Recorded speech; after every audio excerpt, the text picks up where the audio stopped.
Skull. Welcome back to Valkyrie's Art Corner. Remember to like, comment, subscribe, and hit the bell for notification of my new video. Today we're going to go back a little bit to the basics. I realized in some of my other videos that I didn't get too much into how things are shaded. So that's what we're going to do here. We're going to be shading in a circle to make it more of like a 3D type ball. So we'll want to start off with your circle here. And my circle is not necessarily perfect, and yours doesn't have to be either. We just need to practice shading. And what we'll want to do is draw, since we're having the light source coming in from the top right, we want to have our shadow down here on the bottom right. And typically what I do is I start in with the actual ground shadow first, just to kind of lay out how it should be. So you'll want it to shade it darker, or the darkest towards the ball, and then lighter as it goes out, because that where it's dark at is where the ball is sitting.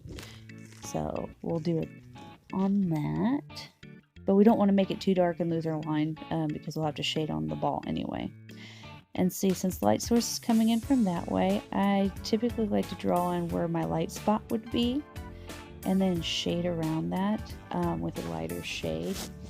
And then sometimes what I'll do is I'll typically shade in the object and then just work from the lightest to darkest. But or sometimes what I'll do is I will go dark to light. So I will do that kind of both ways in this picture.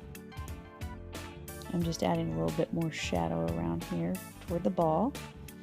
And it'll be darker down here where the curve is, more so on it. Oops, I messed up a little bit there. That's okay.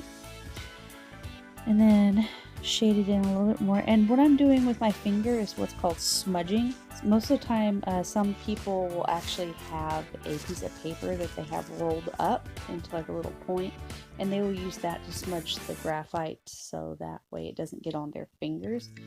But I tend to prefer my fingers, that way I have a little more control over how it's shaded. So that's what I'm doing here. I filled in the rest of it, and it kind of looks like you can do the same thing for glass on this. I might do another video on how to do reflections in drawings, which I think that might not be a bad idea. So now what I'm doing is just building on the shadow, making the bottom side right here a little darker each time. And some people will have like professional pencil kits where it has like 4H, 2H, which means like the hardness of it. So it'll naturally just kind of give it that tone, but I'm just using a mechanical pencil because it's pretty much what everyone else has. So the arrows right here show exactly where the light source is coming in from.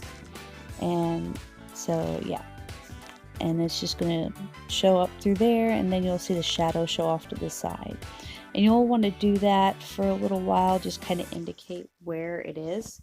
So you can actually change the shading depending on where your light source comes in. Now if the light source is angled off, just like how it is right here, the shadow goes off to the right. If it's coming from the opposite side, the shadow goes to the left. And if it's coming from above, it'll be directly under. If you like these little basic tutorials, let me know in the comments below. Remember to like, comment, subscribe, and give me some suggestions. And that's the final picture.